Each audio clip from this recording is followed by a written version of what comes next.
This Saturday, October 7, 2023, it is a pleasure for me to introduce the panel related to Chilean coup d'etat 50 years later. We will have three presentations. There are very catchy presentations. There are three titles focusing three concepts that are crucial to understand the current situation in Chile. One is Rudy Pradenas from our department in the University of Michigan, which is post-democracy. The other is from Diego Perez from University of Chile, which is ethno-terrorism. And the other is from North Hines University, former student of University of Michigan Romance Language Department, Claudio Aguayo, which catchy title is Exceptionalism. So I won't read the full titles, but I guess the concept will do it. And then we will have the presentation of each one, and hopefully a good conversation afterward. Who is going to be the first person? Rudy Pradenas, you've been chosen. Ok. Bueno, primero muchas gracias por la presentación al moderador, a los asistentes también, y a los compañeros de mesa que son parte del núcleo de investigación en estéticas, políticas y culturas contemporáneas que tenemos. Yo voy a leer un texto que se titula Postdemocracia y pacificación, apuntes para una breve genealogía del odio a la democracia en Chile.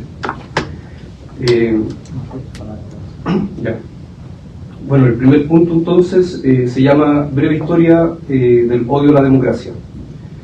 En las siguientes páginas intentaré esbozar la hipótesis que señala que en Chile, a partir de fines de la dictadura, se ha configurado un régimen gubernamental que puede ser caracterizado como postdemocrático. Esto es un tipo de gobierno que, sin ser abiertamente autoritario o dictatorial, ha producido una serie de dispositivos destinados a la pacificación y neutralización permanente de la política del demos, es decir, una neutralización de la potencia matricial de la democracia. Voy a mantener el término demos en lugar de pueblos para establecer esa relación abierta y permanente entre demos y democracia. Habría que comenzar señalando que la postdemocracia chilena hunde sus raíces en un extenso odio a la democracia, el cual no se resume en su forma más evidente expresada en el golpe de Estado de 1973, sino en la diversidad de dispositivos, técnicas y estrategias de orden jurídico, económico y policiales que se han articulado desde el comienzo de su existencia republicana, para excluir de sus derechos políticos a un extenso número de individuos de las clases subalternas nacionales.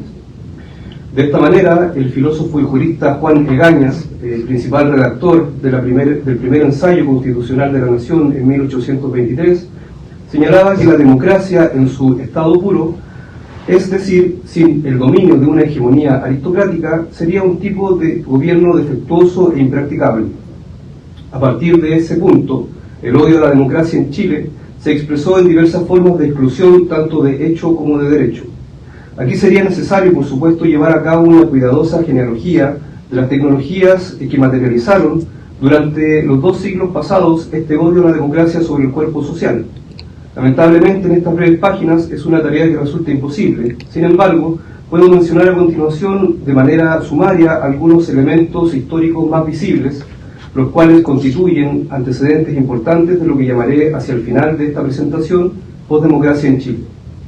En primer lugar, hay que señalar que las últimas 3 constituciones nacionales, la de 1833, la de 1925 y la de 1980, fueron todas redactadas bajo regímenes autoritarios y dictatoriales.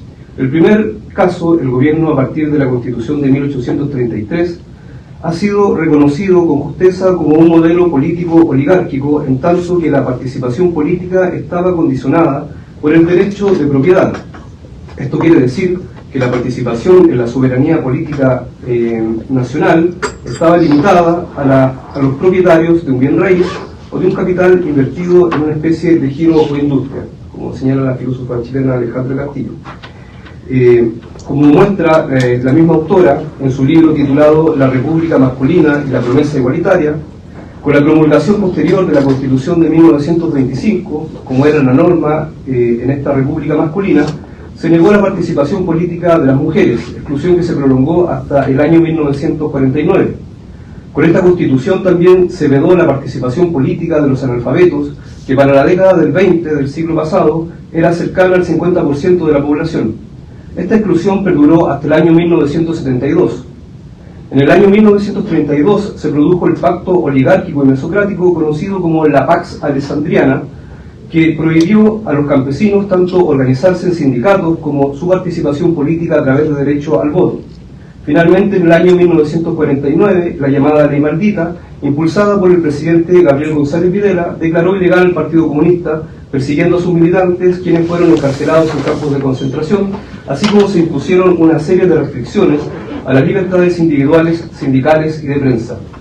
En definitiva, en los momentos más intensos en que se expresó este odio a la democracia en Chile, durante los 2 siglos pasados fueron excluidos de sus derechos políticos 2/3 completos de la población nacional.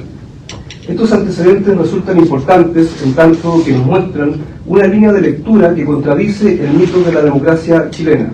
Esto es aquel discurso que señala que a lo largo del siglo XX se vivió en Chile un sistema institucional ordenado y democrático.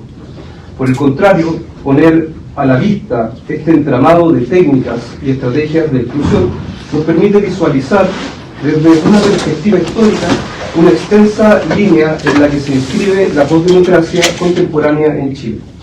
Paso entonces al punto 2, modernización y pacificación.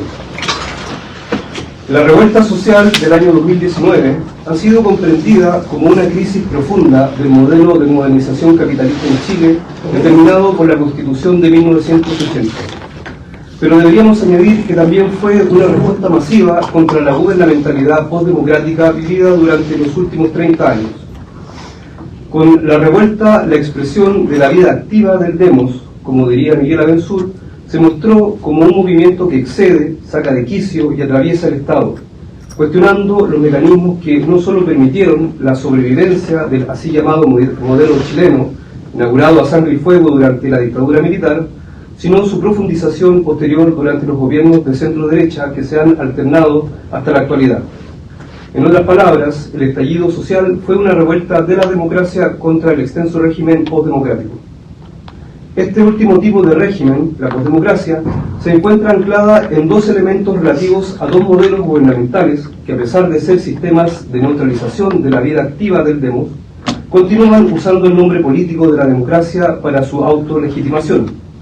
El primero es el llamado, o la llamada, democracia protegida, y el segundo, la democracia de los consensos, o democracia consensual. En primer lugar, podemos localizar el punto de arranque de la modernización capitalista chilena en el año 1975, cuando, en palabras de Arnold Harberger, mentor principal de los así llamados Chicago Boys, los militares dejaron los ministerios para pasarle el trabajo a los tecnócratas. En este sentido, durante los primeros años de la dictadura, los gremialistas fueron el grupo civil más influyente al interior del régimen militar. Sin embargo, a mediados de la década del 70, entró en juego un nuevo grupo de tecnócratas y economistas seguidores exaltados de Milton Friedman y de Friedrich von Hayek, quienes se transformaron en los ideólogos civiles fundamentales del modelo de modernización del país.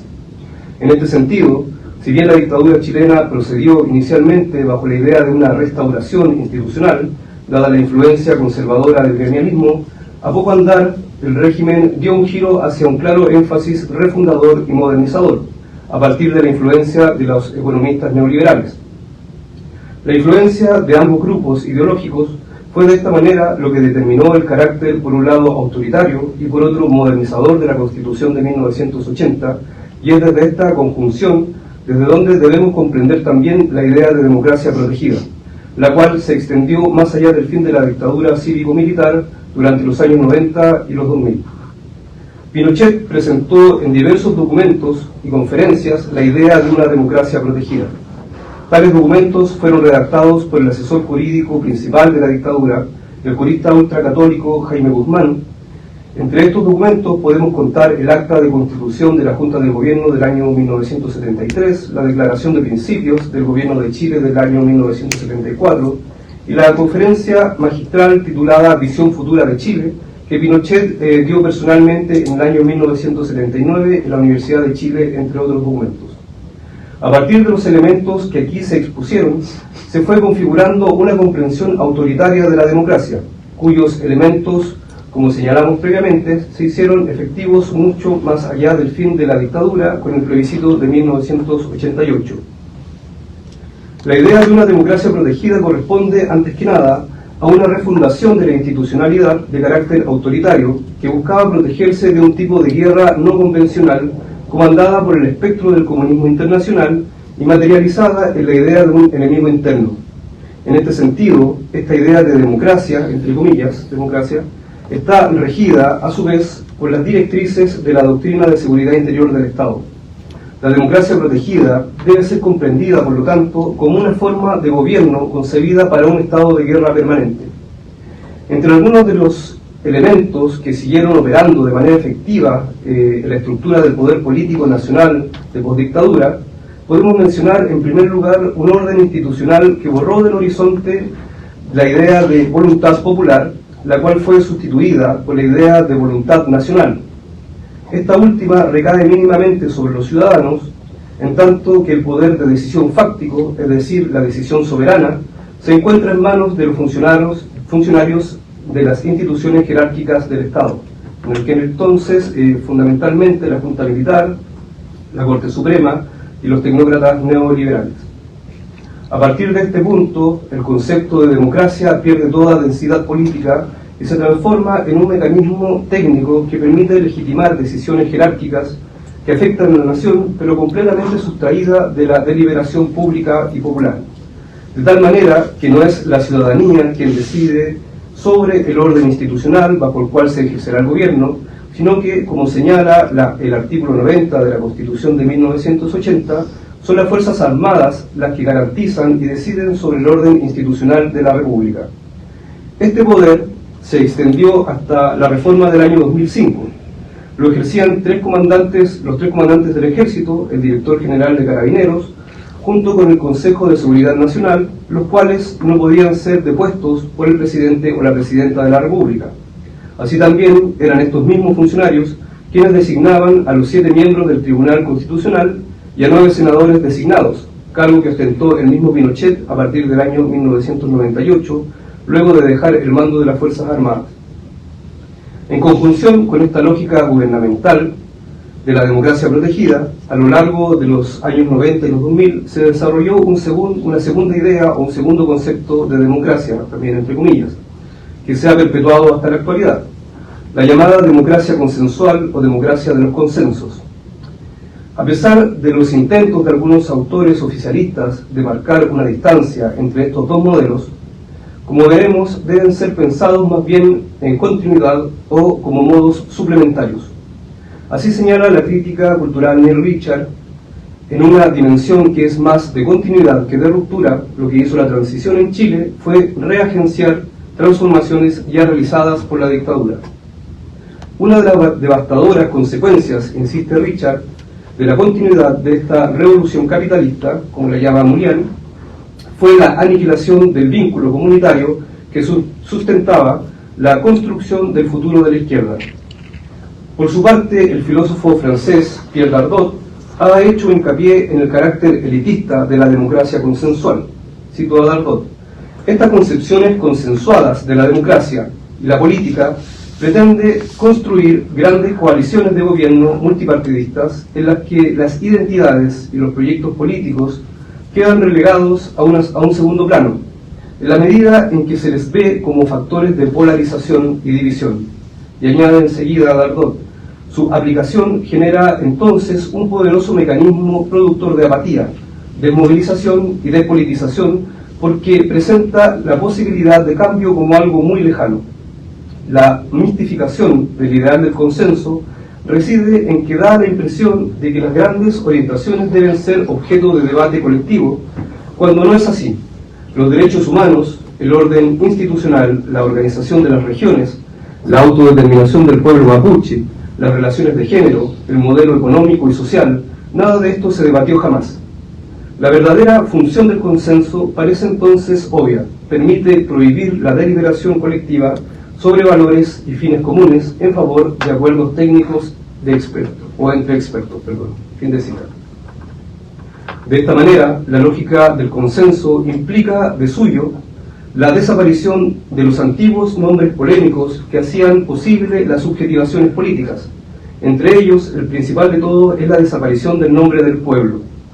La lógica del consenso, al igual que la democracia protegida, se constituye, por lo tanto, como un tipo de régimen gubernamental contra la política del demos y contra la idea de la voluntad popular, favoreciendo, por el contrario, el desarrollo de un sistema de decisiones pactadas entre las élites económicas, políticas y tecnocráticas.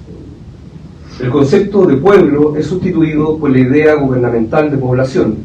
Esto es una determinación de grupos sociales claramente identificables y técnicamente estratificados. El filósofo francés Jacques Rancière ha señalado que, en rigor, la idea de democracia consensual es la conjunción de términos contradictorios, y añade más adelante: la lucha contra la exclusión en la democracia consensual es también el vínculo conceptual paradójico en que se manifiesta que la exclusión no es sino el otro nombre del consenso. Fin de cita. En este sentido, no hay consenso posible sin que antes la parte conflictiva de la comunidad, la parte de los sin parte, como lo llama Rancière, haya sido excluida o neutralizada. Paso al punto 3, que se llama postdemocracia. Cuando la lógica elitista del consenso entra en crisis, como ocurrió claramente en la revuelta del 2019, reemerge la lógica soberana de la democracia protegida que le subyace.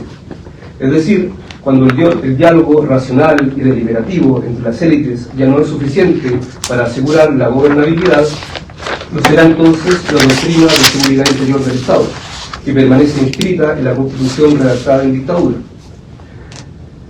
Esto es lo que se evidenció en el proceso de pacificación del demos tras la crisis del modelo chileno a partir del 19 de octubre del 2019, cuando, debido al agotamiento del dispositivo consensual, reemergieron los elementos constitutivos de la democracia protegida en la forma de un nuevo terror de Estado. Los policías y militares fueron liberados nuevamente de sus cuarteles en nombre de la seguridad interior. Previa declaración de guerra por parte del presidente Sebastián Piñera, quien señaló por cadena nacional, ese famoso enunciado que dice: estamos en guerra contra un enemigo poderoso, implacable, que no respeta a nada ni a nadie.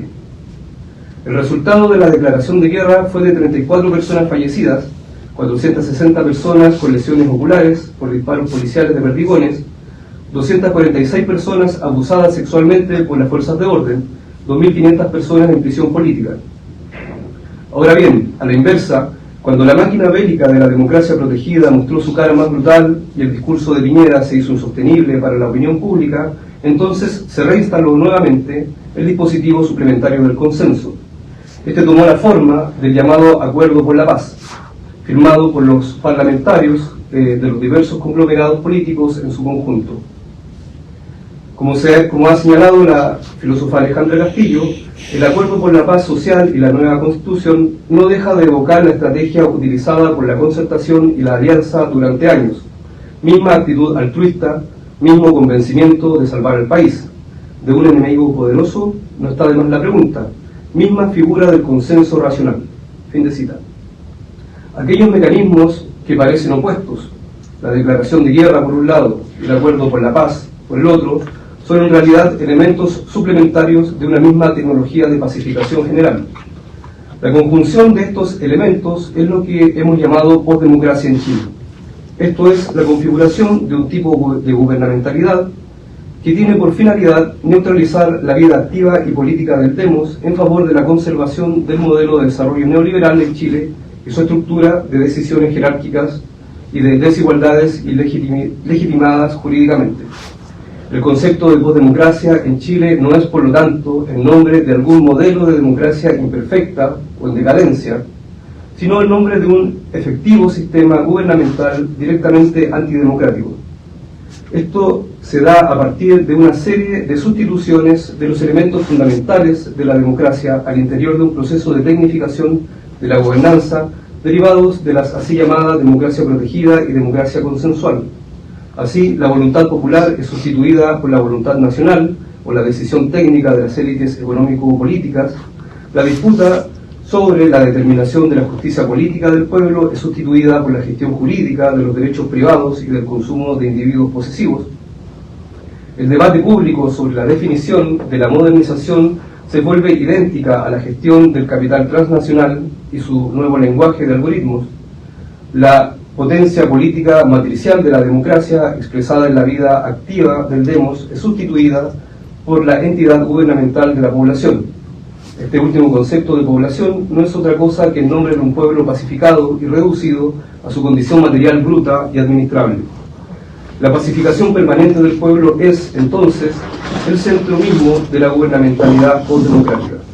Finalmente, de aquí termino, la supresión de los nombres políticos que permitían las subjetivaciones políticas, pueblo, obrero, proletario, etc., hace posible hoy en día la emergencia de una multitud de identidades individuales y cerradas que reclaman cada uno y cada una su derecho al goce y al consumo privado, lo cual permite a su vez el surgimiento de nuevas formas de odio que ya no corresponden al disenso político sobre el bien común.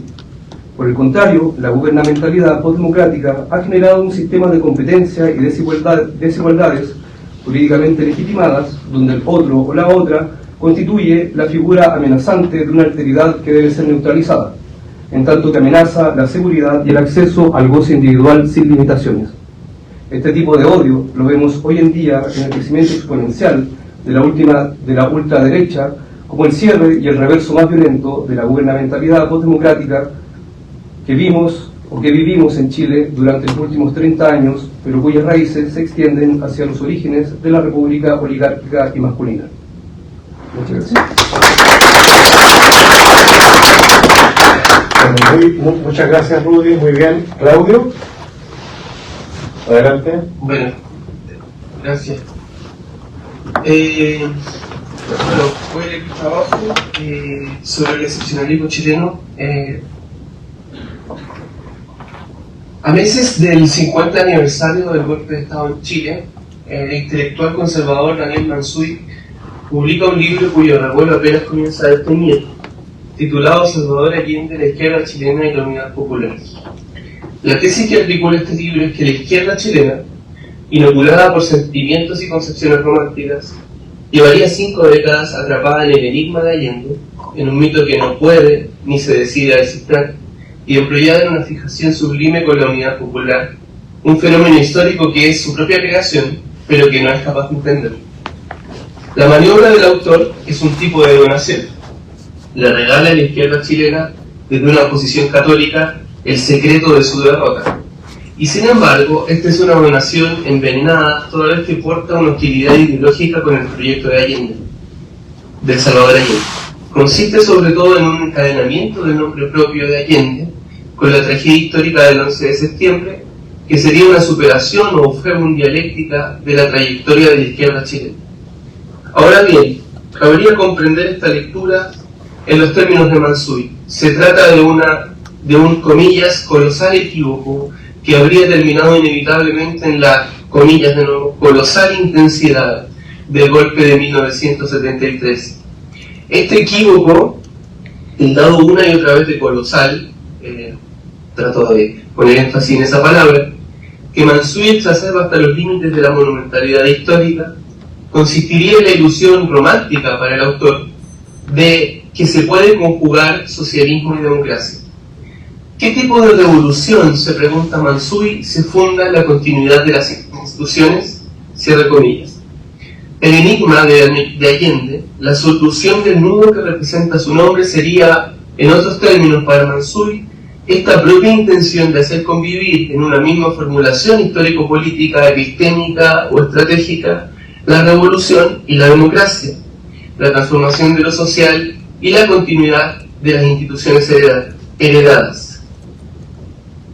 Lo que circula tras bambalinas en esta donación envenenada es en el fondo una tesis de filosofía de la historia que consiste en la disolución de todo vínculo posible entre la excepción y la norma.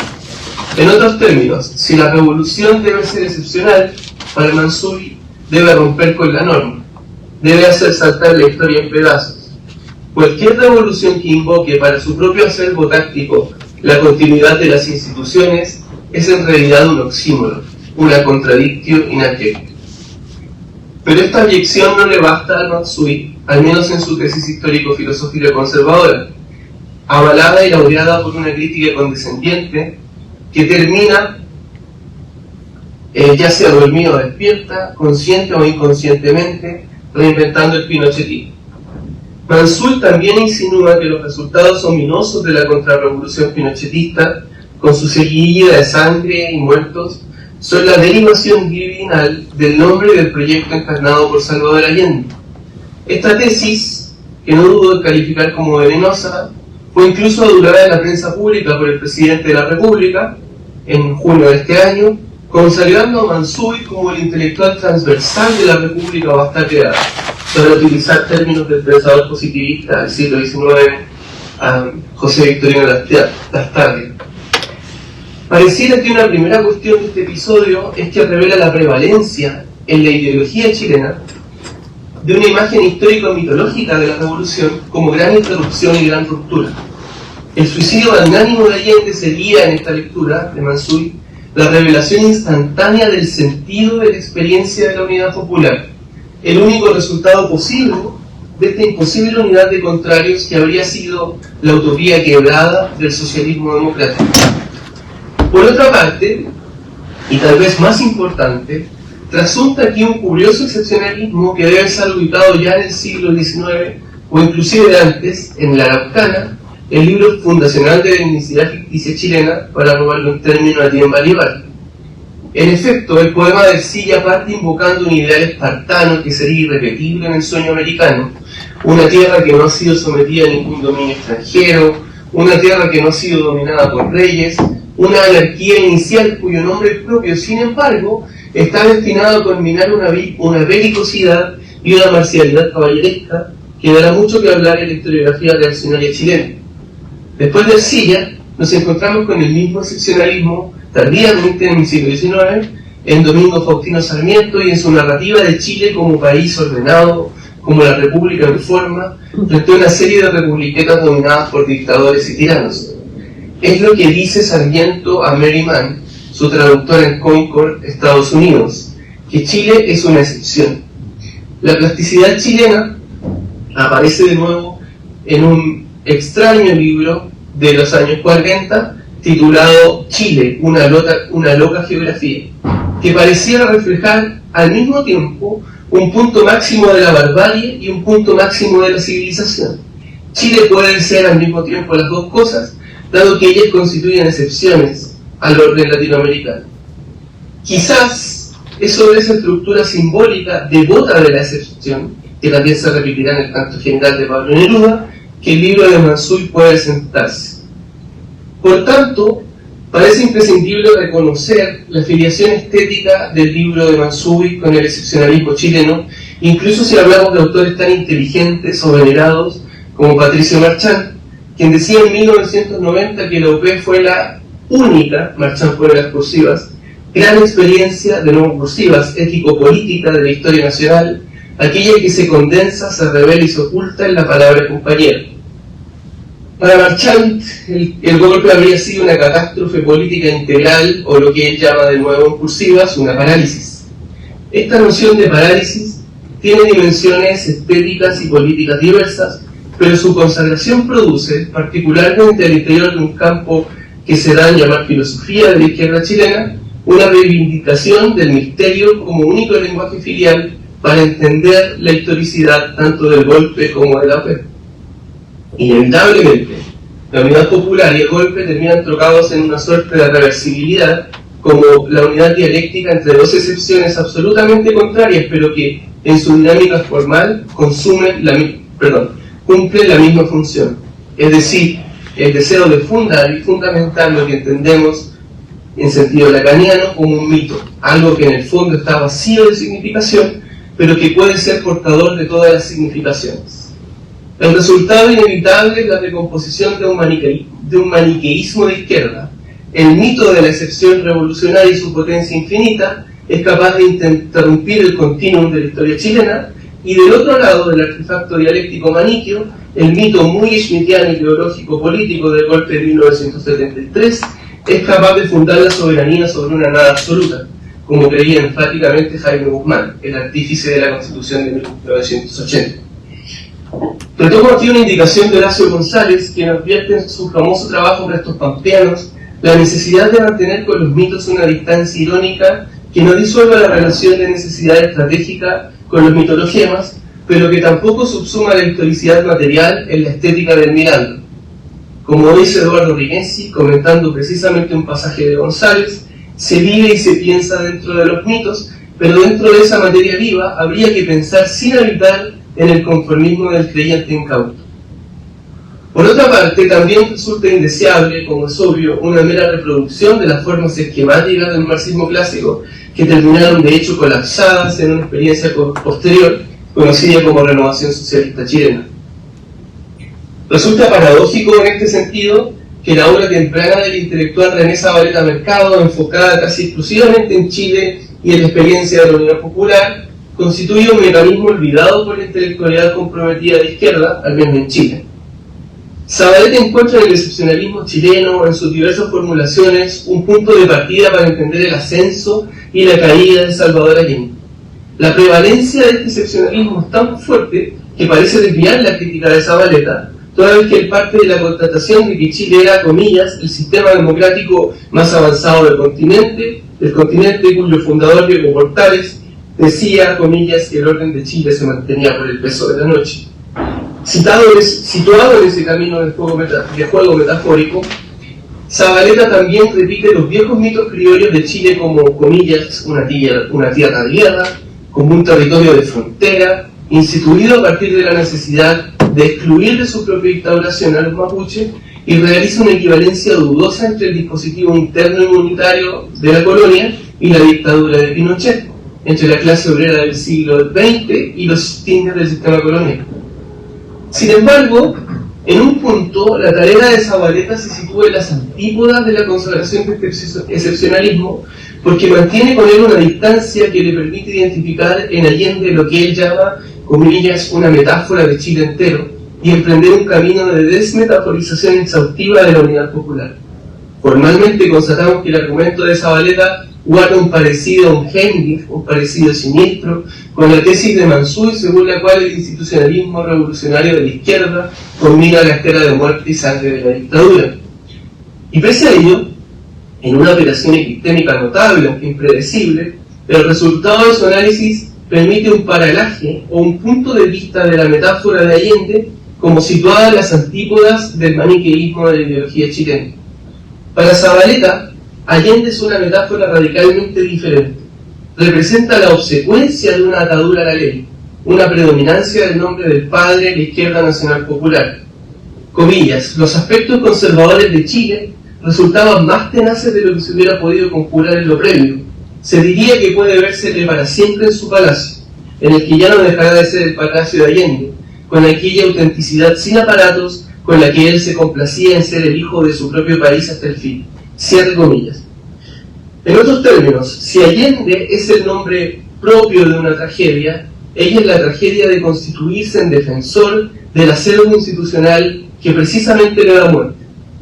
Zabaleta no la menciona, pero parece ser el único en recordar fehacientemente que de hecho la Unidad Popular hizo un uso imaginativo y proletario de la figura de Diego Portales, y que Portales era un referente no solo de Allende, sino de una serie más vasta de historiadores de izquierda que veían en Chile el trazo de una república institucional única que podía conducir a la excepción de un socialismo civilizatorio, republicano, ilustrado y paradójicamente burgués. Recuerdo aquí que en el golpe, de hecho, hay una estatua de Allende en Santiago y le cayeron 2 balas en el pómulo, lo que también podría ser interpretado en esta línea. Zabaleta termina su trabajo de desmetaforización mediante la introducción de una nueva metáfora epistémica, recordándonos que el cuerpo del presidente Allende fue envuelto en un poncho boliviano, comillas, símbolo intacto de la fraternidad de los revolucionarios de Chile y Bolivia, pero también de la necesidad de un estudio comparado de las experiencias de poder clasista en ambos países. Cierro las comillas. Para Zabaleta sería crucial lo que él llama entender la coyuntura de disolución chilena, el hecho de que las determinaciones de la sociedad civil y la iniciativa demótica se vuelven ajenas al poder estatal. En esta coyuntura de disolución, Allende es la metáfora de un estratagema excepcionalista y de la condición asentada de que la configuración democrática del Estado chileno excluía de por sí la posibilidad de una intervención militar de carácter fascista.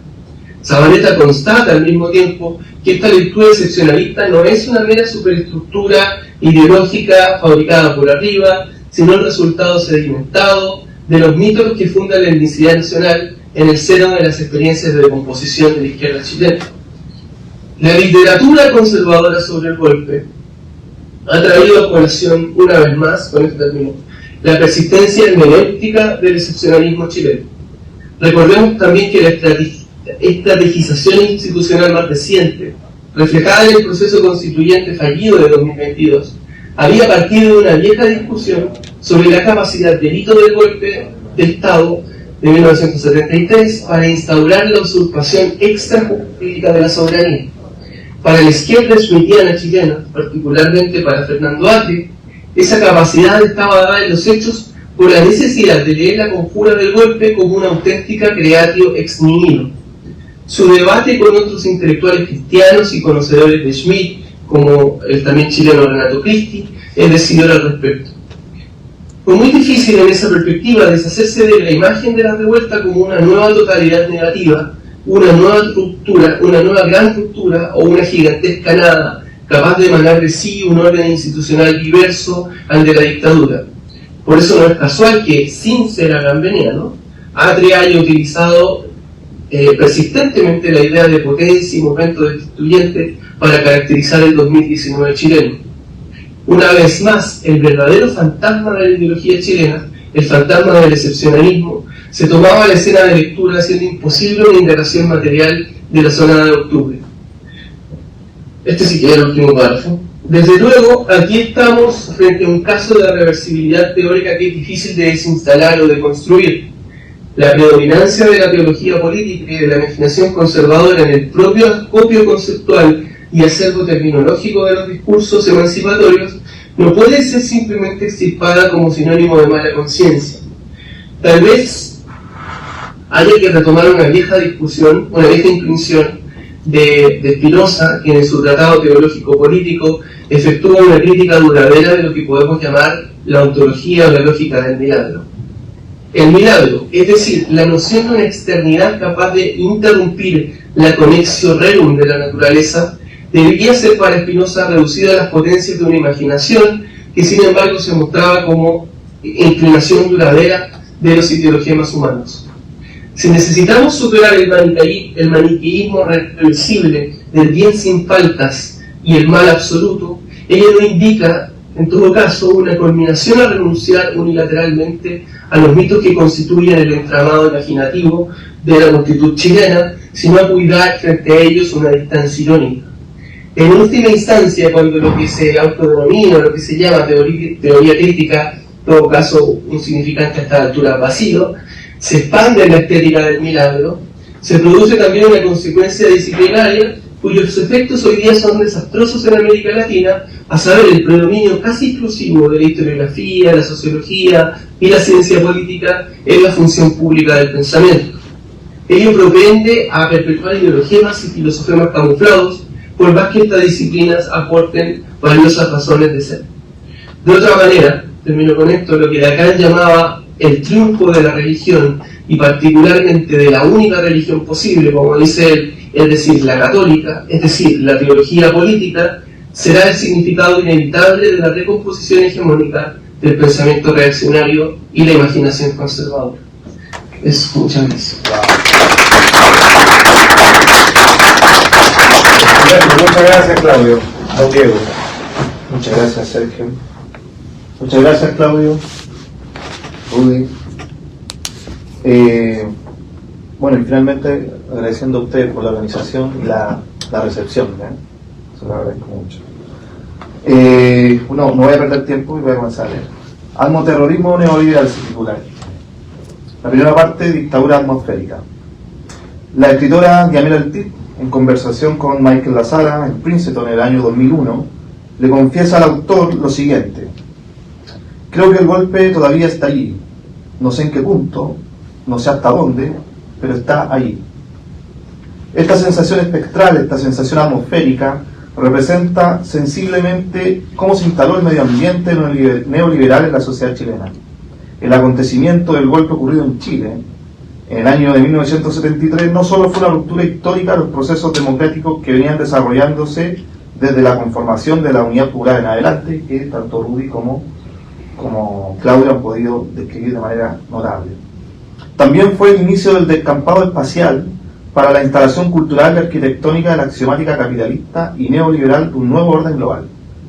La incubación de una axiomática capitalista se ve reflejada principalmente en la colonización del imaginario subjetivo de los individuos, donde se imprime una arquitectura inmaterial de las formas de existencia productivas, con la finalidad de diseñar una forma de vida basada en el individualismo subjetivo, el autorrendimiento social y la amnesia colectiva de la vida comunitaria.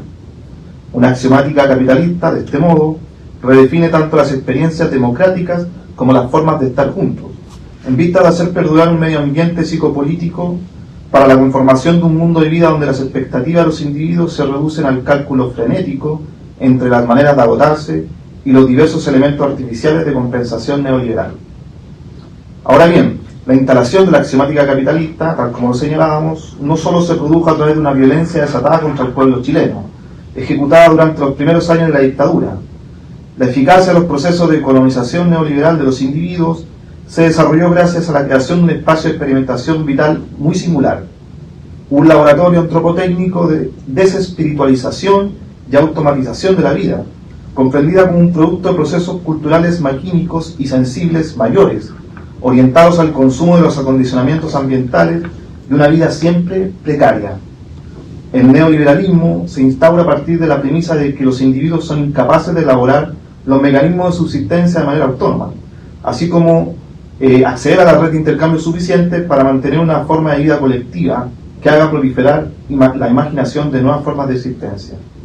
El proyecto neoliberal final busca concentrar los diversos sistemas vivientes como meros engranajes de la máquina hiperconectada de vínculos puramente deseantes, uniformando los formatos de existencia a través de la diagramación extractivista de lo viviente. Así, la vida y energía de los individuos se agotan persiguiendo el acondicionamiento impuesto por el formato de vida neoliberal, mientras que el resto de los seres vivientes se transforman en materia prima de esa vida neoliberalizada. Este acondicionamiento de la vida neoliberal es la herencia cultural y estética desarrollada por la dictadura. Tras 50 años de historia de industria cultural, este modo de vida ha perdurado y sofisticado como el único sentido vital en la existencia de los individuos, cuyo modelo de vida ha sido exportado hacia otras sociedades que buscan un equilibrio en los procesos productivos generales de la vida humana, tanto de la cultura como de la economía y la política. Cabe preguntarse, en tanto, ¿cómo ha logrado perdurar esta forma de vida sin sufrir ningún tipo de degradación considerable, siendo constantemente actualizada y perfeccionada por marcos tecnopolíticos y jurídicos? ¿De qué trata ese ambiente psicopolítico instalado en épocas dictatoriales? El concepto que permite comprender este fenómeno histórico es el de atmoterrorismo.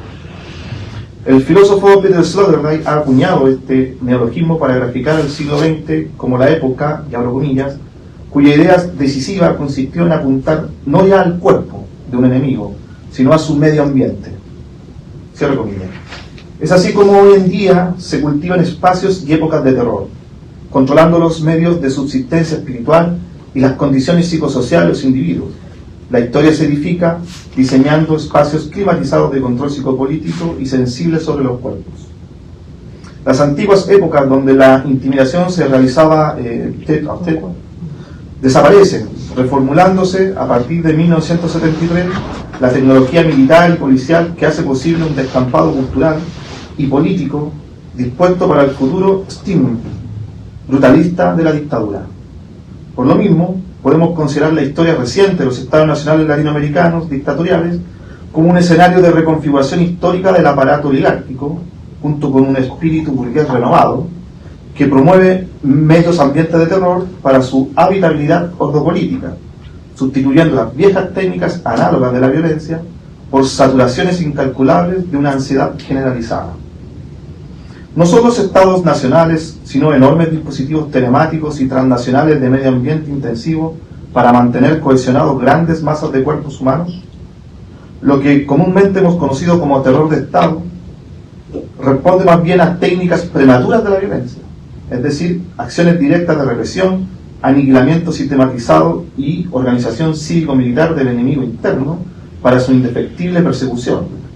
Todas acciones desplegadas contra las multitudes domesticadas y sometidas. Mientras que el atmoterrorismo, es decir, la tecnología psicopolítica de control social contemporánea, crea estrategias y prótesis de estrés postmilitares para efectuar el control social sobre la ocupación de los individuos.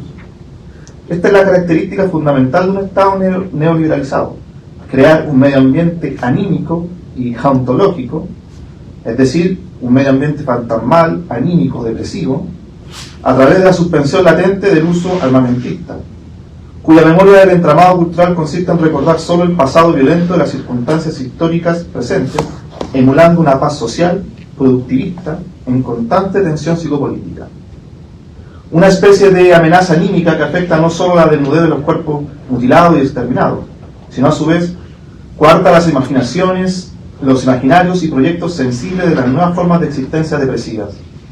Esta definición se puede extender hacia la concepción de realismo capitalista que el mismo Mark Fisher utiliza para caracterizar una dimensión psicopolítica de la cultura neoliberal. Abro comillas: el realismo capitalista es algo más parecido a una atmósfera general que condiciona no solo la producción de cultura, sino también la regulación del trabajo y la educación, y que actúa como una barrera invisible que impide el pensamiento y la acción genuina. Segunda parte: atmoterrorismo y respiración artificial. Atmoterrorismo para Sloterdijk no es solo un concepto de evidente significación contemporánea, relativa a las maneras actuales de despliegue técnico de las diversas formas de dominación social y política. También es el nombre que recibe la época donde la alteración de los espacios de respiración, los medio ambientes respirables, se encuentran completamente organizados para efectuar modelos de convivencia reprimidos. Sloterdijk considera la implementación del gas como arma medioambiental, utilizada por primera vez el 22 de abril de 1915 durante el desarrollo de la Primera Guerra Mundial, el inicio de la modernidad global. Si la modernidad tardía se caracteriza por la articulación de una práctica postmilitar del terrorismo, la sofisticación de la producción y las formas de trabajo, y por último, una preocupación por la habitabilidad medioambiental, que hoy en día lo podemos reconocer a través de las discusiones en torno al antropoceno, por ejemplo, el futuro hipermoderno de las prácticas políticas y desarrollo social tienen como orientación los medio ambientes simbólicos y respirables de las grandes concentraciones de cuerpos políticos. La respiración es un tema crucial para los modos de existencia contemporáneos. Es un ejercicio que se encuentra sujeto a las maneras de hacer y vivir. Respirar en el trabajo no es lo mismo que respirar al aire libre en momentos de dispersión. Esta diferencia supone ejercicios repetitivos de ritmos distintos. Por tanto, es una manera de concebir la relación entre vida y existencia mediante un filtro post-metafísico bastante particular. Es decir, la respiración como un ejercicio que vincula nuestra existencia a las atmósferas que habitamos y los tiempos que organizan el ritmo respiratorio de nuestras ocupaciones. ¿Cómo respiramos? Agitada o apaciguadamente, es señal de los espacios y atmósferas que organizan nuestros tiempos de actividad y desocupación, regulando nuestras ejercitaciones de sentido. Sin embargo, ¿qué ocurre cuando ese ritmo se encuentra sujeto a la hiperproducción del trabajo y de la vida, imposibilitando el respirar sereno? O bien, ¿qué ocurre cuando, para respirar a los embates de la axiomática capitalista, a veces hay que agitar el corazón? Al parecer, los niveles de control de la respiración de los individuos se encuentran completamente atravesados por las lógicas atmosféricas que organizan las diatribas existenciales actuales. Sloterdijk cita a Shakespeare, abro comillas: me quitáis mi vida si me quitáis los medios por los que vivo. Esto supone claramente que los nuevos medios de terrorismo estatal en el escenario postmilitar controlan, mediante la ejercitación repetitiva del modo de producción capitalista de la vida, los medios ambientes de respiración vital. La herencia dictatorial, en tanto, es una herencia neumática, un respirar cotidiano del miedo y del terror, donde la agitación no emerge desde la resistencia, sino de la extracción constante de la energía vital. La amenaza constante de la existencia ante la pérdida de los medios de subsistencia es la ecología, es decir, la lógica del espacio donde rebota el sonido y la respiración instalada por la dictadura. Habitar el neoliberalismo es habitar una determinada forma agitada de respirar. Respiración agitada frente al terror estatal institucionalizado y sistematizado. A partir de estas apreciaciones podemos comprender que el neoliberalismo opera diseñando objetivos climatológicos, donde el cuerpo es acondicionado psicopolíticamente para orientarlo hacia la hiperproducción de la vida y el consumo de sustancias y objetos fármacodependientes altamente adictivos. La forma de los gobiernos contemporáneos han priorizado en su gestión los resultados emanados de la seguridad pública y el control social interior, en base a los rendimientos, a las rendiciones anímicas, bien digo. Las casas ministeriales se subyugan a la gestión de la seguridad interior, y así podemos comprender que la seguridad interior no sea más que una extensión del almoterrorismo diseñado en tiempos de dictadura. Es más, la dictadura sobrevive a través del almoterrorismo diseñado para la vida cotidiana de los individuos neoliberales, donde la respiración se calcula milimétricamente. Abro comillas. El hábito ineludible de respirar se vuelve contra los respirantes de tal modo que estos se convierten en cómplices involuntarios de su destrucción. Cierre comillas, una cita de Slobodan. No cabe duda que el modo de vida neoliberal se disemina aún más mediante el no cuestionamiento de los espacios de respiración por parte de los individuos cotizantes, creyendo que el modo de vida que habitan surge desde las antiguas expresiones democráticas, o que respirar, propiamente tal, no tiene absolutamente nada que ver con el medio ambiente tecnopolítico que se habita. Las condiciones atmosféricas, o bien las climatologías de vida, son elementos que nos proporcionan una mayor comprensión de la existencia contemporánea, fundamentalmente debido a la red de elementos tecnodigitales en los que se encuentran insertos los diversos sistemas vivientes. No obstante, no todo es pura ilusión o ignorancia sobre la habitabilidad atmoterrorista. De hecho, los individuos neoliberales advierten la respiración agitada que propicia el medio ambiente propiamente tal, cuando precisamente se activan los elementos de ansiedad o el miedo a la vida inserta en esas condiciones. Generalmente son los modos de respirar que se desatan por la lógica de la deuda, la violencia patriarcal o los sistemas de competencias y rendimientos. Cuando la función neumática no soporta estas exigencias atléticas del cuerpo productivo, entonces el organismo colapsa y entiende que su cuerpo no es compatible con el medio ambiente que lo rodea. La comprensión mayor se identifica cuando logramos detectar que ese ambiente de respiración se encuentra diseñado, es decir, contaminado, con los gases de la dictadura. De este modo, abro comillas, el terrorismo diluye la diferencia entre violencia contra personas y violencia contra cosas desde el flanco del medio ambiente. Es violencia contra aquellas cosas humanos circundantes, sin las cuales las personas no pueden seguir siendo personas. Cierre comillas. Una cita de Slobodan. El medio ambiente de terror experimentado en la dictadura, de esta forma, abandona su pura producción de espectro, para instalarse materialmente como el medio ambiente heredado de la dictadura en el cual respiramos y tratamos con las cosas. El futuro de la memoria histórica de la dictadura depende de los espacios que aún permiten respirar el aire de terror instalado desde 1973. Y esta es la última parte. Hiperproducción del miedo y ansiedad sistemática.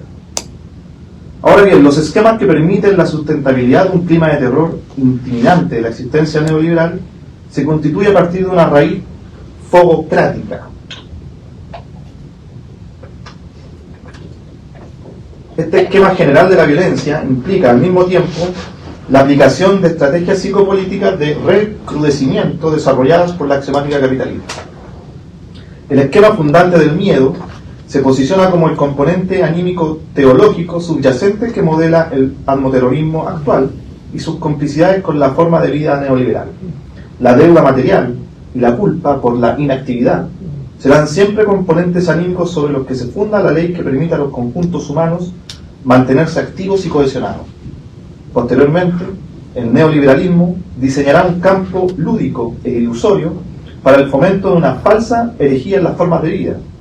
La mercantilización o uberización de la vida se extiende a través de una serie de opciones de productos de consumo donde los seres humanos más atraídos por la forma de vida neoliberal traducen las opciones de sus destinos vitales o existencias de manera similar a cómo uno escoge en qué restaurante comer o dónde comprarse las últimas prendas de moda. Este rito neoliberal esconde precisamente la forma de una intimidación originaria desarrollada en épocas de dictadura, época por lo demás que aún no pasa. La clásica categorización de la dictadura como un proyecto cívico-militar deja escapar su alianza con los valores más retrógradas del conservadurismo cristiano. Habría que recordar la alianza con el catolicismo franquista, o bien la fundación del Opus Dei en Chile. Todos mecanismos postseculares de integración de la forma de vida neoliberal, a un nivel material, pero con un fortalecimiento de los valores fogocráticos que reúnen pueblo, patria y Dios. De ahí que la síntesis sería una dictadura cívico-teológica militar.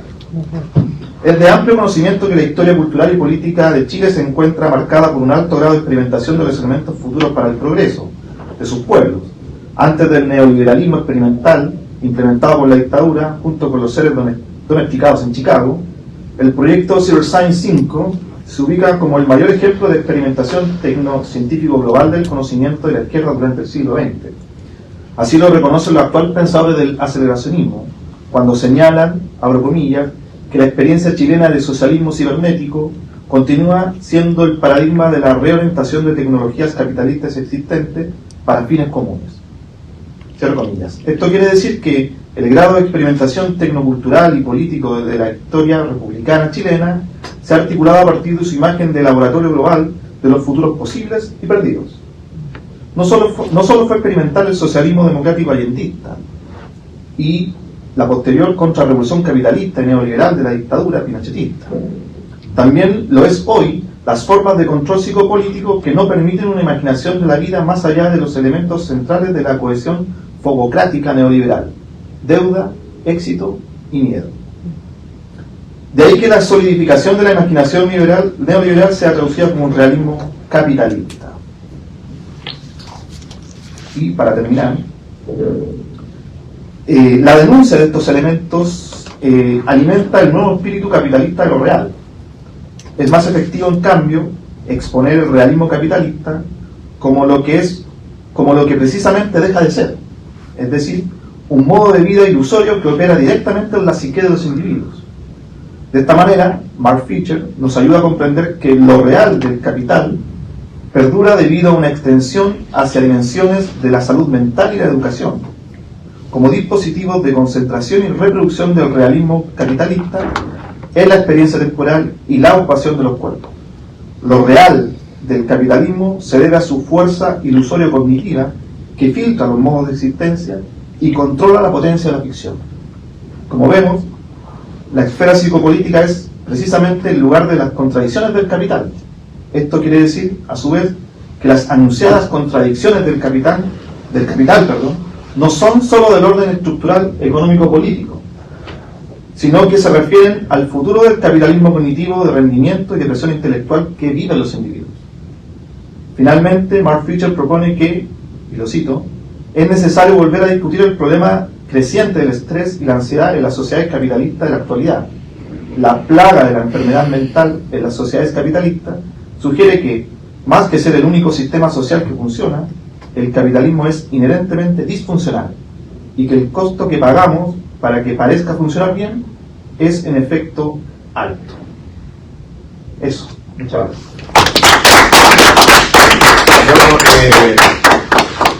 Podemos tener una conversación, ¿no? Yo tengo preguntas que hacer, pero soy el moderador, no el discussion, no es la modalidad de casa, ¿no? Solo moderador. Entonces prefiero pasarle la palabra a ustedes si es que tienen preguntas, y si queda tiempo yo converso con ustedes.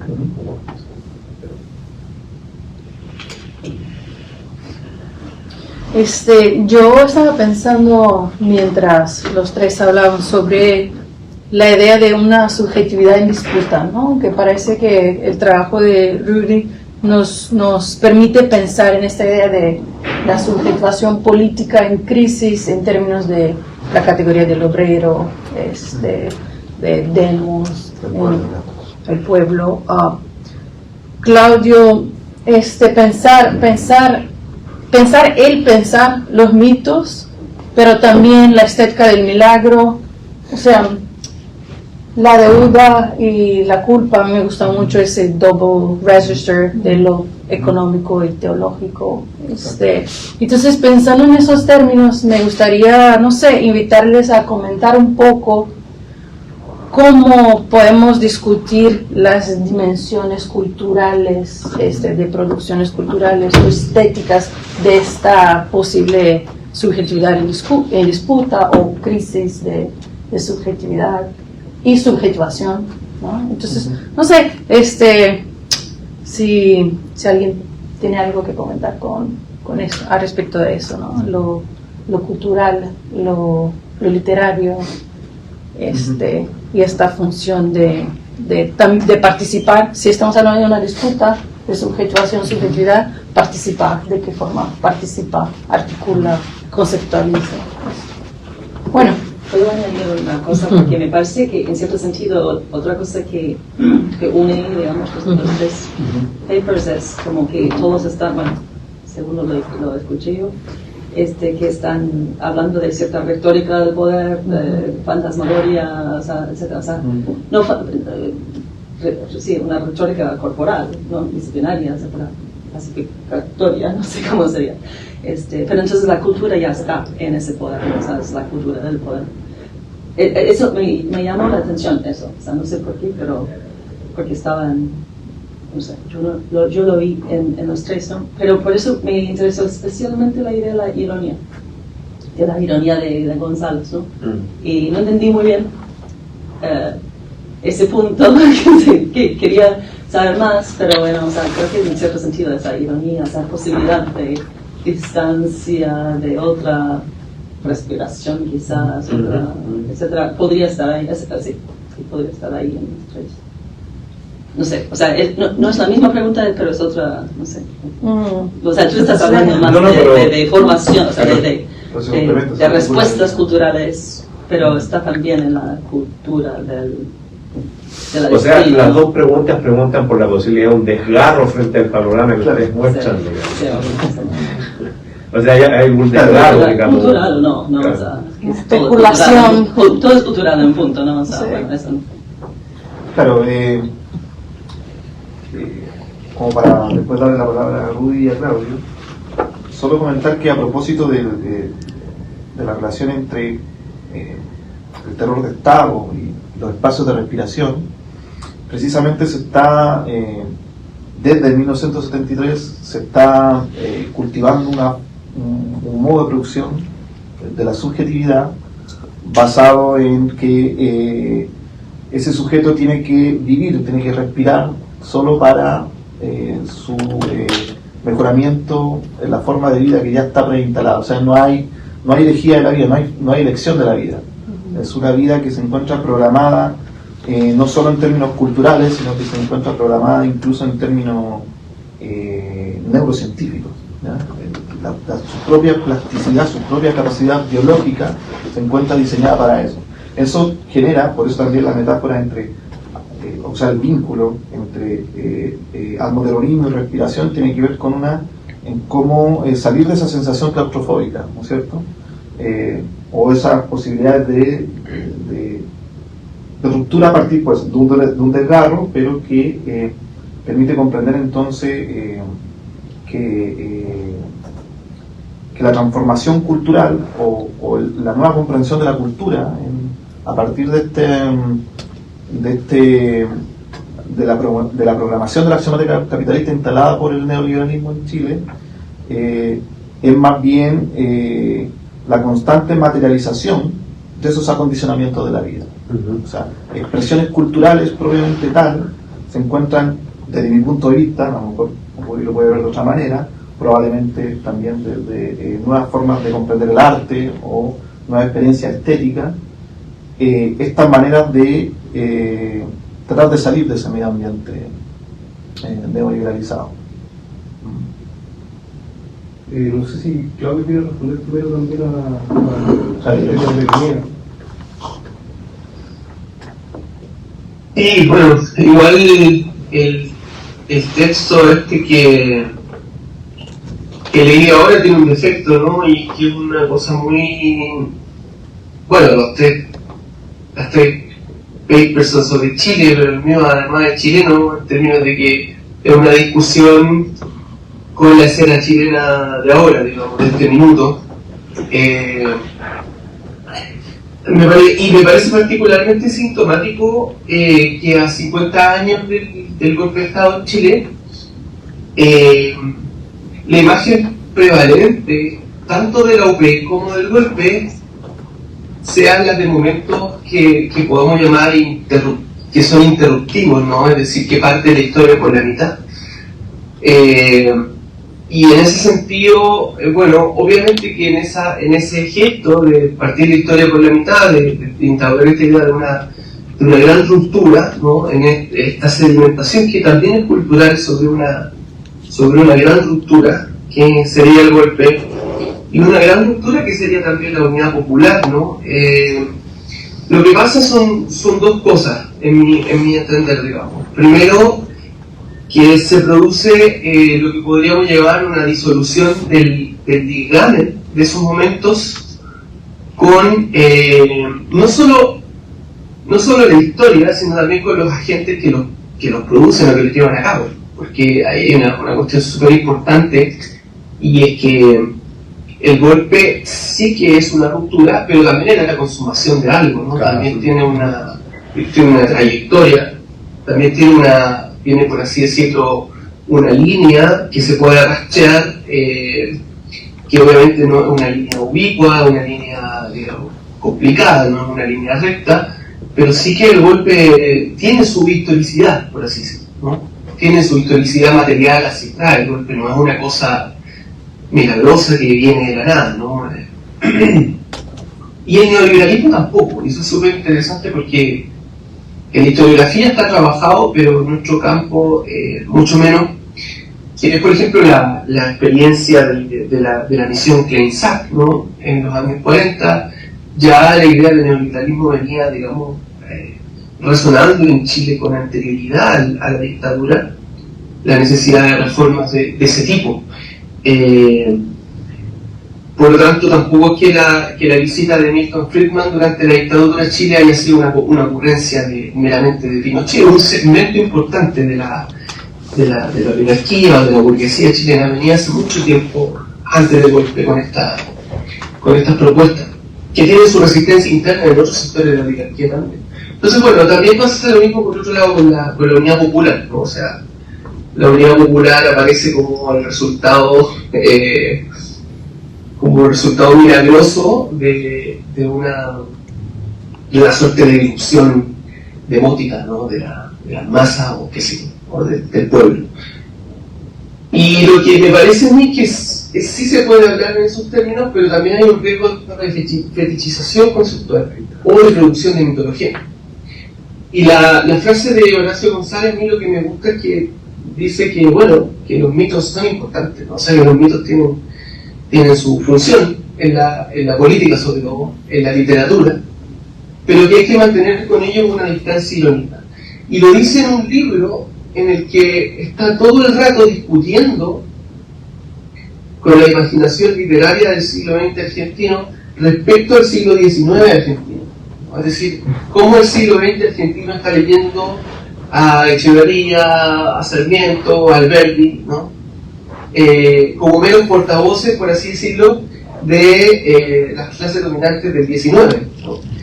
Y Horacio González viene a decir que en eso hay algo de mitológico también, ¿no? Que hay una cuestión también ahí de producción de mitos, y que por lo tanto había que mantener una distancia irónica con esos mitos. Y me parece que esa es la tarea frente a estos dos, digamos, imágenes dialécticas, por así decirlo, que son la UP y el golpe, que al ser entendidos ambos como mitos de la interrupción teológica de la historia por la mitad, terminan en un aparato de reversibilidad dialéctica. Eso no sé si se entendió a lo mejor completamente. Totalmente. No, súper.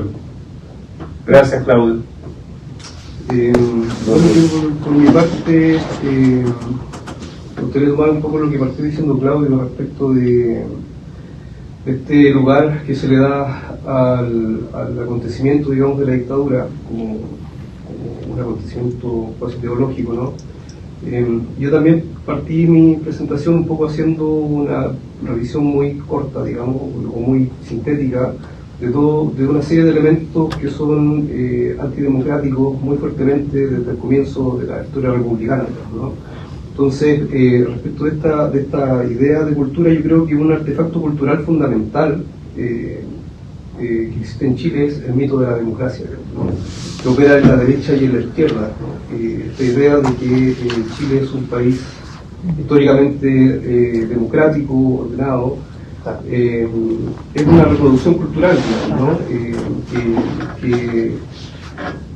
Bueno, lo importante, por ejemplo, del acontecimiento del 2019 tiene que ver con la puesta en crisis, en cierto modo, de esa idea de democracia, ¿no? Y que hace aparecer lo que a mí me interesa como postdemocracia, ¿no?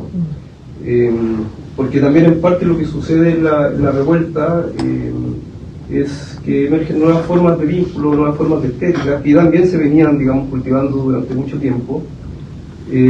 Otras formas, digamos, de habitar los espacios públicos en común, de expresar ciertas formas de respirar. Otras formas de respirar en común. Y eso también, claro, lo que sucede ahí, que a mí me parece muy interesante para tomar también lo que plantea Diego del etnoterrorismo, es cómo el poder responde en primera instancia después de esta declaración de guerra, ¿no? Que queda en evidencia completamente la crisis del mito democrático. Es que las fuerzas policiales lo que hacen es generar un nuevo tipo de terror de Estado, y tiene justamente que ver ya no simplemente con atacar el cuerpo directamente, sino con neutralizar la relación de cuerpos con otros cuerpos, ¿no? Entonces se ataca a la vista, ¿no? se ciega a la gente, se ataca se llena todo de aire contaminado con gases, entonces se ataca se disparan carros lanzaguas con agua contaminada, digamos, con químicos que queman, entonces se anula, digamos, la relación del cuerpo, ¿no? De la piel. Entonces, como que el nuevo tipo de terrorismo es un terrorismo que apela, digamos, a una dimensión estética, ¿no? Una neutralización estética de los cuerpos que busca interrumpir la relación con otros cuerpos, ¿no? O sea, es una estética general, digamos, claro, que realiza el proyecto de estetización anestésica del cuerpo. Anestésica del cuerpo, Claro. para interrumpirlo, ¿no? Herencia directa del fascismo. Claro, pero de un modo nuevo, digamos, no con nuevas tecnologías, ¿no? Y yo creo que la fuerza de esos vínculos que se buscó destruir tienen que ver justamente con un tipo de producción, digamos, cultural o simbólica que se empezó a elaborar ahí, ¿no? Esas relaciones, y lo que sucede tampoco es que se dé de la nada. Como la dictadura no se da de la nada, digamos, ese tipo de vínculos de la revuelta también se van elaborando en el tiempo, digamos, ¿no? Hay muchas manifestaciones previas, hay mucha elaboración cultural previa también, de las movilizaciones feministas, etcétera, en 2018. Yo creo que en esa dimensión se juega muchísimo lo que uno podría llamar hoy en día política y modo de subjetivación, ¿no? Yo me referí un poco a la cuestión del pueblo, a la cuestión del demos, pero ese no es más que un modo matricial, digamos, de la subjetivación política, ¿no? Yo creo que es como un modo de matricial, pero un modo de subjetivación política hay múltiples, ¿no? Y eso hay que crearlo, que tiene que ver con la imaginación común, ¿no? Y yo creo que ahí la cuestión cultural juega un papel crucial. Eso podría Claro, a propósito de lo que tú comentabas, disculpa, lo que tú te preocupabas a propósito de la deuda y la culpa, precisamente son las categorías teológicas con las que opera el neoliberalismo, y por ejemplo lo de la revuelta de octubre fue un momento de suspensión de ese modo de subjetivación construido a partir de eso, donde tú te liberas de la carga de la culpa y suspendes la deuda, que es propiamente la carga de la culpa y la inactividad. Mucha gente perdió sus trabajos por ir a la revuelta. Mucha gente se endeudó hasta no sé qué por estar ahí, por querer transformar también el modelo que se estaba habitando. Claro. Ahora, lo interesante es que en 1921, en un pequeño opúsculo llamado Capitalismo y Religión, Benjamin ya precisamente enfatizar no el neoliberalismo, sino el capitalismo como culto basado en el Schutz, que significa precisamente deuda y culpa, ¿no? Claro. Por supuesto pueden interrumpir en cualquier momento, pero yo tenía unas preguntitas. Yo tengo otra. A ver, adelante.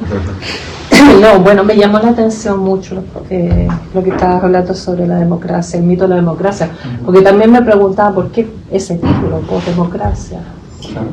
Claro, por un lado. Y por otro, la cuestión de la guerra. ¿Cómo trabajas tú, Rudy, ese concepto de guerra dentro del discurso político? Hasta el día de hoy me gustaría a lo mejor que lo enfocaras más. Y otra reflexión que me nace dentro de esta ponencia es la idea del golpe. No solamente un golpe político, sino que también la idea del golpe a la vida. Y no solamente el golpe del 73, sino que el golpe que existen los trabajadores, ¿cierto? Mucho antes, y estoy remitiéndome a un libro de Lillo, ¿cierto? Sobre Subterra, donde hablas, por ejemplo, de la cuestión del cuerpo, cómo el cuerpo se evanece, después de 12 horas de trabajo, 12 horas de trabajo no solamente del padre, sino que también del niño, y cómo la culpa también, digamos, recae en esto. Claro, al final de la jornada. Al final de la jornada, exactamente, donde no hay salida. Exacto. Entonces, dentro de todo esto, ¿cierto? Me apareció esa idea, no solamente esa idea del golpe político, sino que un golpe que estamos viviendo hace siglos, digamos, dentro de todo eso. Simplemente unos comentarios. Bueno, yo probablemente levanto lo último. Yo siempre lo he entendido como un golpe al espíritu. Uh-huh. No es porque tenga inconvenientes con una definición de vida, sino uh-huh. que me refiero a un golpe al impulso también. Uh-huh. Es decir, algo que no permite que tú salgas de ese ritmo laboral que es... Latinoamérica es una cuestión que es herencia directa de la esclavitud y la colonización, ¿no? Entonces, y que Rudy lo maneja de mejor manera a propósito de la guerra y de la pacificación. Entonces, es una cuestión hereditaria. Hammer por ahí tiene una cuestión muy linda, o sea, no muy linda, muy acertada. Es linda intelectualmente, pero es muy acertada más bien, que tiene que ver con que detecta que el trabajo es la única forma que ha sobrevivido el fascismo. Y con la que se construyen democracias. La democracia liberal es precisamente mantener activos a los seres humanos, porque si no nada funciona en una forma de vida neoliberalizada. Entonces se van reconfigurando esas formas de la culpa y de la deuda. Claro. Sí, de esa espiritualización. Claro, sobre la relación entre guerra y postdemocracia, ¿no? Bueno, lo que traté de definir como postdemocracia es esta conjunción de elementos de dos conceptos más generales de democracia, entre comillas, digamos, ¿no? Que son históricamente situables. Y uno de ellos tiene esta sobrecarga militar, digamos, ¿no? Que es la idea de la democracia protegida, que es un tipo de democracia que se gesta, digamos, a partir de lo contra Pinochet y Guzmán, digamos, y una serie de sujetos, pero que tiene en su centro la idea de una doctrina de seguridad interior del Estado, digamos, que es otra línea también que se abre hacia otros territorios, digamos. O sea, esa doctrina se expandió en toda la región y tiene que ver con el contexto que ha sido de la Guerra Fría, la influencia de Estados Unidos, que toma la idea de seguridad interior y allá se localiza como seguridad interior del Estado, ¿no? Entonces lo que sucede es que la noción de ejército termina de ser, digamos, esta contención contra el enemigo externo y se vuelca, digamos, al interior, ¿no? del Estado como función principal contra la idea de un enemigo interno, ¿no? Y esa es la clave, una de las claves fundamentales de ese tipo de régimen, digamos, que emerge cada cierto tiempo en Chile de modo muy claro, ¿no? O sea, la revuelta fue fundamental cuando Piñera declara la guerra contra un enemigo, un enemigo poderoso que no respeta nada ni a nadie, digamos, ¿no? Y es interesante lo que pasa con esa declaración de Piñera, porque esas mismas palabras Piñera las utilizó por lo menos en más de 10 discursos meses antes, digamos, de la revuelta, que estaban dirigidos en parte a cuando no sé, habría comisarías o cosas en la zona de la Araucanía. Entonces, por un lado, el enemigo ahí era localizado digamos, en la zona de conflicto del sur de Chile, y por otro lado utilizaban los mismos conceptos cuando hablaba a la policía, también discursos a la policía respecto del narcotráfico, ¿no? Y cuando parte la revuelta, esas mismas palabras se terminan aplicando, digamos, contra todos, digamos, ¿no? Que es un enemigo que no tiene nombre, digamos, ¿no? Entonces ahí emerge, digamos, este sustrato de la postdemocracia que se conjuga con otros, digamos, que va siendo suplementado con el consenso, ¿no? Con las lógicas consensuales que van, digamos, haciéndolo de algún modo equilibrarse y no desatarse completamente, ¿no? Y ahí es donde aparece la cuestión de la pacificación también, ¿no? Entonces yo creo que pensar la cuestión militar ahí en el centro de la postdemocracia es clave en ese sentido, ¿no? No perder de vista que siempre es un concepto de democracia que está habitado, digamos, desde ya por un enemigo interno, sea quien sea, pero siempre tiene que estar esa figura ahí instalada. O sea, el enemigo. El enemigo es interno, ya no hay enemigos simplemente fuera, sino que hay un enemigo interno que puede ser cualquiera, digamos, puede ser el mapuche, o puede ser un narcotraficante, o podemos ser cualquiera, digamos, ¿no? En el momento de una revuelta. Pero esa es la lógica en que el aparato bélico se vuelca al interior de la sociedad, digamos, o sobre la sociedad. ¿Preguntas, algo? Yo estoy entusiasmadísimo, me parecen los tres trabajos presentados notables, digamos, ¿no? Primero, Claudio, agradecerte por mostrar la copertenencia al excepcionalismo chileno de izquierda y derecha, ¿no? Como decía Nicanor Parra, izquierda y derecha unidas jamás serán vencidas. La diferencia. No debe ser lo que más. Desafortunadamente, ¿no? Me parece central la referencia a González. Podría haber sido Fulvio Jesse precisamente y su debate con Kerenji y la tecnificación del mito, ¿no? Pero González me parece extraordinario precisamente como referencia. Y yo te preguntaría, pero no me responde al tiro porque quiero preguntarle a cada uno algo, ¿no? La diferencia entre desmetaforización, que la introdujiste con la operación crítica de Zabaleta, digamos, ¿no? Y que sabemos de dónde viene en términos críticos, etcétera, ¿no? Y desmitologización. Yo creo que parece una diferencia puramente conceptual, pero está llena de consecuencias. Me gustaría ver si tú crees eso o no también, ¿no? Para Rudy, que me parece extraordinario, el único problema que tengo yo con la palabra postdemocracia, ¿no? Pero no sé, no se me ocurre ninguna otra, ¿no? Yo creo que la centralidad de tu argumento es que esta tendencia postdemocrática no es algo novedoso, no es algo que ocurre en la coyuntura dictatorial o en el golpe, sino que el golpe reactiva una tendencia fundacional de la República Chilena. Por eso la cita de Gaña y a las tres constituciones que estructuran, digamos, jurídicamente el esqueleto chileno es central, ¿no? Es decir, las democracias latinoamericanas, para salir un poquito de Chile, ¿no? Como diría Rafael Rojas, ¿no? Que estuvieron articuladas con un sueño republicano, tempranamente, ya en 1820, fueron sobrecodificadas por el proyecto, ¿cierto?, terrateniente autoritario, ¿cierto?, propietarista, ¿no? Es decir, quedaron subordinadas a los imperativos del mercado mundial y de la hiperproductividad, ¿no? Entonces, me parece súper interesante mostrar de que en realidad la dictadura más bien actualiza una configuración antidemocrática en el seno de la supuesta excepcionalidad democrática chilena, ¿cierto? Eso me parece la cuestión más potente. Ahora, yo creo que no es vano preguntarse por la diferencia entre demos y pueblo. Esto lo hemos conversado varias veces, ¿no? Yo, por ejemplo, pienso que cuando Rancière le contesta a la noción de multitud, de Negri, de la tradición italiana, reivindicando la pertinencia del concepto de pueblo, no está pensando en el pueblo como ficti technicity, según nos recordaba Claudio, ¿no? A partir del análisis de Balibar, el pueblo nacional, digamos, sino más cercano a lo que Didi Huberman llamaría un pueblo figurante, ¿no? Un pueblo figurante, ¿no? Entonces, el demo sería algo así como un pueblo figurante o catacrético que rompe el contrato simbólico, que articula el pacto constitucional, es decir, la postdemocracia, etcétera, ¿no? Entonces, quizás ahí habría un lugar donde intervenir interesante, ¿no? La relación. ¿Hasta qué punto todavía es posible pensar en la categoría de pueblo? ¿Ah? ¿Y cuál sería precisamente ese tipo de pueblo, ¿no? O ¿cómo? Demos, ¿no? Pero me parece que la existencia de Rancière es el pueblo, ¿no? El pueblo, pero no el pueblo tal cual lo pensamos en la filosofía política, jurídica, etc. Y lo otro, por supuesto, es Sloterdijk. Es un poco tramposo porque Temblores de Aire, de donde se le idea al homoterrorismo, se publica como volumen aparte en español y después aparece como esfera. Y yo creo que toda tu lectura pasa por entender de que el dispositivo homoterrorista configura la esfera, ¿cierto?, planetaria en la cual está articulada el modo de vida bajo el capitalismo contemporáneo o llamado gubernamentalidad neoliberal. Por lo tanto, no es solo la metáfora del gas, digamos, de la invención de la granada de cloro, sino que es todo el dispositivo tecnológico, ¿cierto? Claro, esférico, exacto.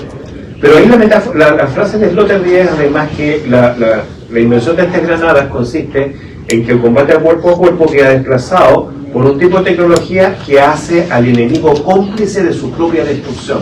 En la medida en que el enemigo no puede dejar de respirar este gas contaminado, no puede dejar de exterminarse a sí mismo, ¿no? Ya, entonces, retomando la pregunta que te hacía Ana y que te enfatizaba Kate, ¿cómo pensar? Porque ha aparecido la palabra interrupción, la palabra suspensión. ¿Cómo pensar, digamos, el momento en que uno, el momento de una respiración que no esté ya artificialmente coordinada por la lógica del narcoterrorismo? Claro, que no esté contaminado. Que no esté, bueno, la contaminación a lo mejor le lleva a la construcción, digamos, solo la contaminación del origen, digamos, pero que no esté ya regulada por el narcoterrorismo, ¿no? ¿Cómo pensar esa suspensión? Claro. Porque da la impresión de que ya no existe el afuera utópico de la modernidad, ¿no? Entonces, ¿cómo pensar esa? Y quizás ahí la idea de fuerza débil, instalada desde Walter Benjamin hasta Simone Weil, ¿no? Con la gracia y la crítica de la guerra, etcétera, ¿no? Y en Benjamin la débil fuerza mesiánica, o flaca fuerza mesiánica, ¿cierto? Y la cuestión de la apnea, el papel que tiene la apnea, por ejemplo, en Hegel, ¿no? La cuestión de esta respiración interrumpida, que desactiva el sistema. ¿Cómo pensar ahí, en términos de respiración, digamos, la desarticulación? Exacto, un tipo de apnea que produzca una desarticulación, aun cuando no sea el origen de otra forma de respiración, sino siempre interrupción, como una revuelta. Claro, un socavón de ahí. Socavón. Claudio, ¿querés decir algo sobre mitología? Sí, bueno, gracias por la pregunta, porque ese es uno de los problemas centrales del texto, ¿no? O que se propone figurar. Respecto al problema de la metáfora y la desmetaforización, está ese famoso texto de Derrida, ¿no? La mitología blanca, en el que precisamente lo que trasunta es un tipo de relación con la metáfora que no esté, por así decirlo, sumergida en la ingenuidad de pensar de que hay una desmetaforización absoluta, de que hay un lugar sin metáfora, ¿no? Es decir, la oposición entre logos y mitos, por así decirlo, en ese texto se basa precisamente en la idea de que la mera ilusión de un logo sin mito es el fundamento de la razón mitológica occidental. Entonces, la mitología blanca sería el mito de un logos sin mito, aunque suena medio dialéctico, pero eso es más o menos, ¿no? Y me parece que, por lo tanto, la cuestión de la desmetaforización me parece tan interesante en Zabaleta, porque él, siendo un pensador, digamos, que pertenece con todo al campo o al ámbito del marxismo, sin embargo, no se restringe el uso de metáforas en el desarrollo de su propio arsenal conceptual, por así decirlo. De hecho, lo nacional popular, el poder dual en América Latina, que es el texto que yo trabajé aparte del otro texto que se llama Fascismo, Coyuntura y Disolución. En ambos textos hay una recurrencia a la idea de Allende, del cuerpo de Allende, como una metáfora, ¿no? Como una metáfora de Chile entero. Él dice que el cuerpo de Allende es una metáfora de Chile entero, y que permaneciendo adentro del palacio nos dice algo respecto a las definiciones estratégicas, porque es un texto obviamente muy estrategizante, respecto a las disposiciones, definiciones estratégicas de la clase trabajadora chilena, por así decirlo, en el ciclo de 1970 a 1973, ¿no? Y que lo que nos dice, nos habla de, por así decirlo, una sobreestimación del mito excepcionalista de la continuidad republicana en la historia de Chile, ¿no? Que es un poco lo que el Rudy estaba tratando de destrabar o de construir. Toda vez que, claro, ese mito está muy mal armado en primer lugar, porque Chile no ha habido un golpe de Estado, han habido como al menos 10, ¿no? Distintas intervenciones militares. Gabriel Salazar, el famoso historiador, también bastante mitológico, pero da cuenta de este tipo de informaciones, ¿no? De que en realidad el ejército chileno ha intervenido contra su propia población civil de manera sostenida en la historia de Chile, ¿no? En 1973, en ese sentido, no constituye ningún tipo de excepción en la historia del ejército. Recuerdo al respecto que algo que de hecho le puede servir mucho a Rudy, la presencia de un general nazi entre los primeros instructores que tuvo el ejército de Chile en 1920. Cuando yo fui a hacer mi trabajo de archivo de la Academia de Guerra del Ejército de Chile, me encontré con que en particular había sido muy importante el señor von Nauer, y además fue quien hizo el bombardeo a Guernica después de la Guerra Civil Española.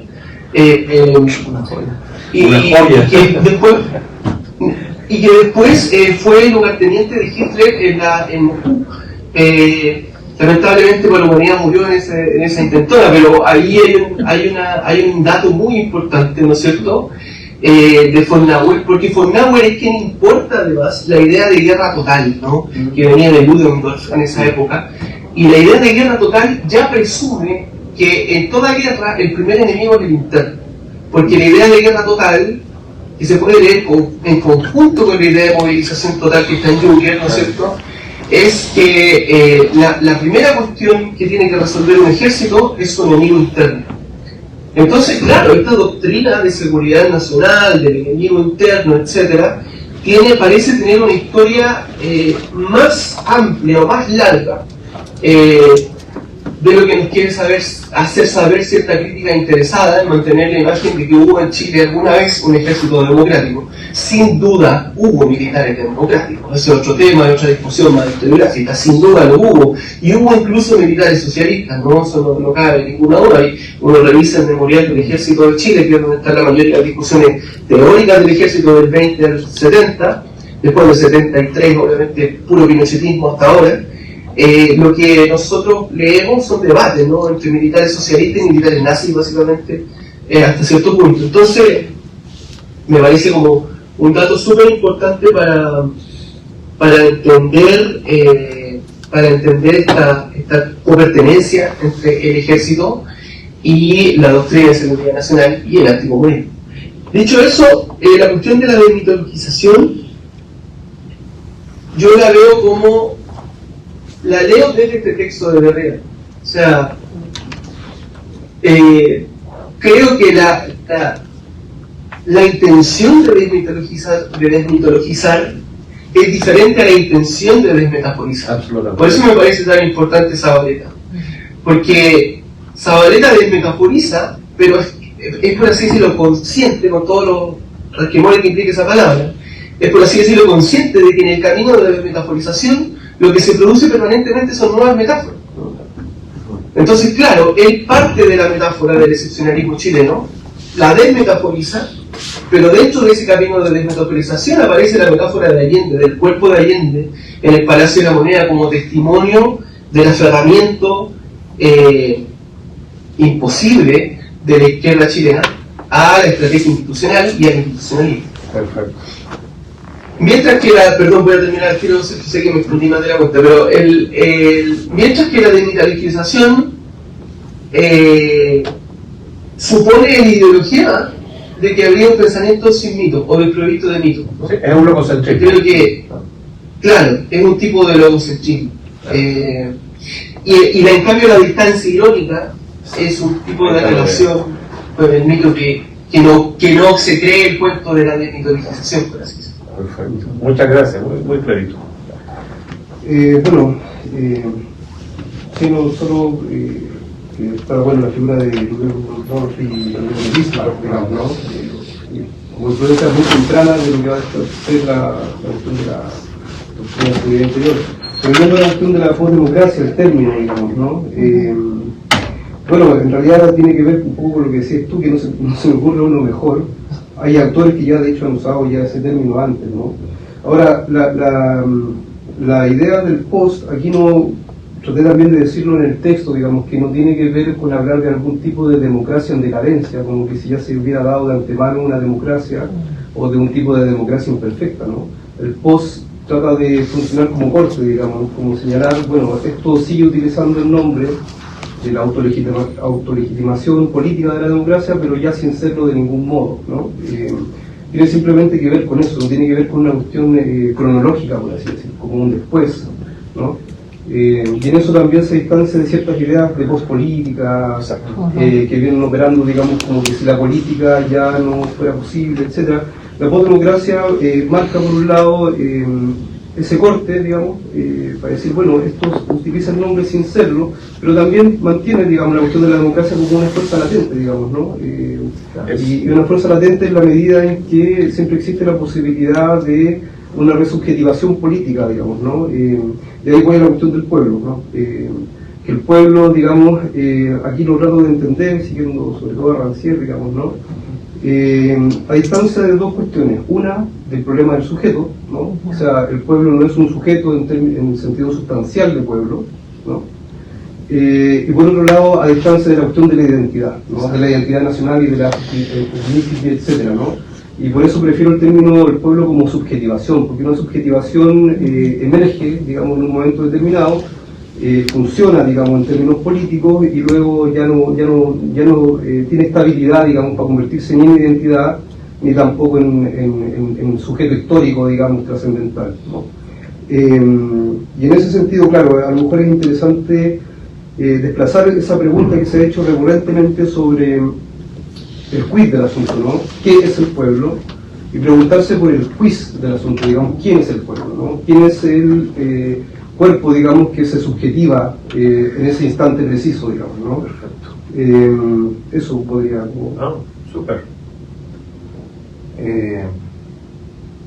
Sí, estaba tratando de crear porque yo también soy un árbol lector de Rancière, entonces estaba tratando de generar un vínculo entre un concepto que lo propone Anna Lovenhausen, que es esta antropóloga que estudia los hongos, Matsutake, a propósito del último texto que estaba leyendo de ella, y ella propone una vida precaria, pero no desde el punto de vista sociológico, crítico, es decir, donde la vida precaria es la que se tiene que eliminar por completo, pero eliminar por completo es reproducir estos acondicionamientos de la vida neoliberal, que es el único mecanismo para eso, porque el otro proyecto utópico se encuentra o suspendido o cancelado.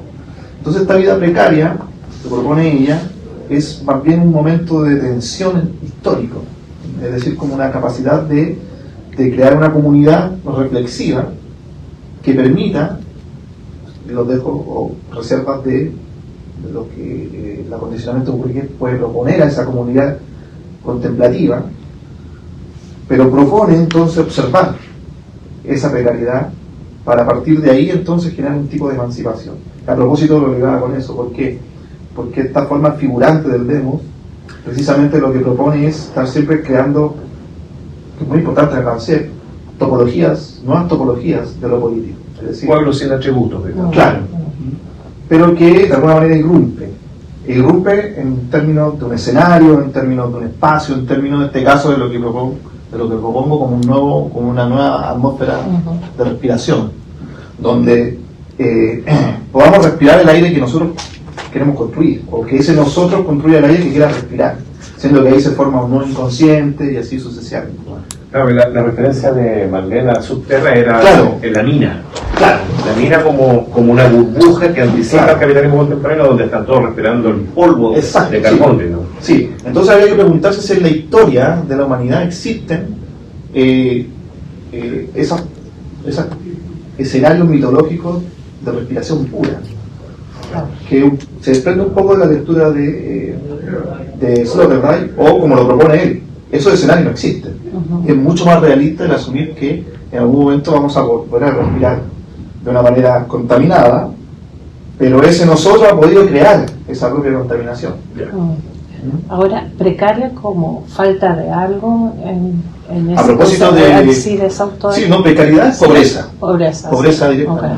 Pero La pobreza entendida en términos materiales. Sociológicos. No mínima. Claro. Bueno, buenísimo. Creo que ¿Estamos en la hora? No sé, ¿a qué hora terminé? A las 11. Nada, excelente todo. A ver si hacemos algo con esto, ¿no? Muy bien. Me recordó mucho tu ponencia al grito de las conspiranoicas fascias de Chile. Respira, respira, la mascarilla. ¿Verdad? Oye, ¿verdad? Digo, está bien provocado. Todo lo que dice el mismo de la agencia neoliberal, ¿verdad? Nos vemos. Estamos Porque usted nomás. Corta porque si no. Porque no sé. Corta primero. Oh, sí. Oye, mándame Yo voy a ir a ¿Las ponencias? Por supuesto. Sí, yo te persona. más tranquilo. Sí,